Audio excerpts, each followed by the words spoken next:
મિત્રો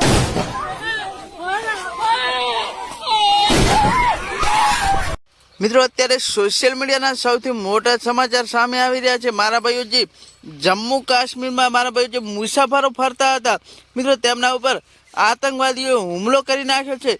25 થી 27 જેટલા લોકોનું મારા ભાઈ મોત થયું છે। 16-17 લોકો ઘાયલ પણ થયા છે। હવે મિત્રો આ આંકડામાં વધારો પણ થઈ શકે છે।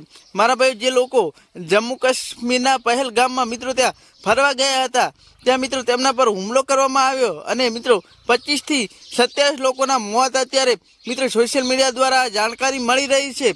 મારા ભાઈ તમને જણાવી દે કે તેમાં ગુજરાતી લોકો પણ મિત્રો સમાવેશ થાય છે। 3 ગુજરાતી લોકોના મિત્રો મોત થયા છે એવા મિત્રો અત્યારે સોશિયલ મીડિયા દ્વારા જાણકારી મળી રહી છે। આ આતંકવાદીઓ મિત્રો જે લોકો હતા મિત્રો તેમના ઉપર ટાર્ગેટ કર્યો છે। હવે મિત્રો આપણે જોવાનું એ રહેશે કે ઇન્ડિયન આર્મી જે મિત્રો હંમેશા બદલો લેતી હોય છે તો શું મિત્રો આ જે 25 થી 27 લોકોના મિત્રો મોત થયા તેનો ઇન્ડિયન આર્મી બદલો લેશે કે નહીં લે મિત્રો કોમેન્ટ કરી જણાવજો। વિડીયો ગમે તો વિડીયો લાઈક કરી નાખજો, ચેનલને સબસ્ક્રાઈબ કરવાનું ભૂલતા નહીં। મળે એક નવા વિડીયો સાથે।